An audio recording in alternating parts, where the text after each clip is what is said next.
जुलैमध्ये पहिल्या आठवड्यामध्ये पालक सभा असेल, अवश्य तुम्ही आता जरी उपस्थित असेल तरी त्यावेळेस या जिल्ह्यामध्ये आपला नंबर आलेला आहे आणि त्याचं कौतुकही जिल्हा परिषदेकडून एक पुस्तकही छापलेलं आहे.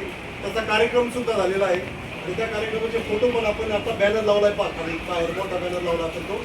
आणि शाळेचा निकाल पण आपला 100% लागलेला आहे. याच वर्षी नाही, आता गेल्या लागोपाठ म्हणजे 5 वर्षामध्ये 100% निकाल आहे. त्याच्या अगोदरही निकाल आपले 99, 98, 97, 99.99 असे निकाल लागले. त्याचा सुद्धा डिस्प्ले आपण खाली एंट्री केली आपण शाळेच्या वरांड्यामध्ये, ते तुम्हाला ते लावलेलं आहे. असं हायस्टही आपला चांगला आलेला आहे. हे सगळे डिस्प्ले आपण ग्रुपवर पण टाकले होते आणि आत्ताही बाहेर लावलेले आहेत आपल्या पालकांसाठी माहिती होण्यासाठी.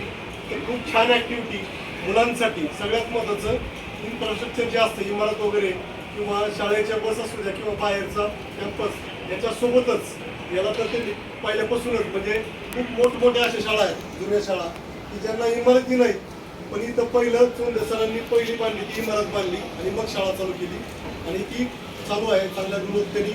तो प्रयत्न ते नाहीत, पण त्यांच्या पश्चात मॅडमसोबत पुढची पिढी आहे, त्यांची नेक्स्ट जनरेशन आहे, ते सुद्धा इथं म्हणजे खांद्याला खांदा लावून किंवा वेळप्रसंगी चांगल्या पद्धतीने कसं आपल्याला पुढे नेता येईल किंवा साथ देता येईल शिक्षकांना किंवा शिक्षकांच्या आयडियाला अजून कसं प्रोत्साहित करून त्यांना म्हणजे पुढं जाता येईल, विद्यार्थ्यांना कसं पुढे घेऊन जाता येईल हा प्रयत्न शिक्षक करतात. त्याला साथ आम्हाला संस्थेची पण ती मिळत असते.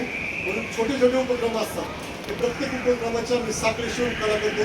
येणाऱ्या तुम्हाला पहिल्या आठवड्यात जुलैच्या दिसेला दिसेल मागच्या वर्षीचे उपक्रम आणि या वर्षीचं नियोजन वगैरे तुम्हाला जास्त दिसेल. तर जास्त वेळ घेत नाही मी, मला एक खूप उत्साही आहे. परत एकदा आपल्या सर्वांचं मनपूर्वक हार्दिक स्वागत करतो.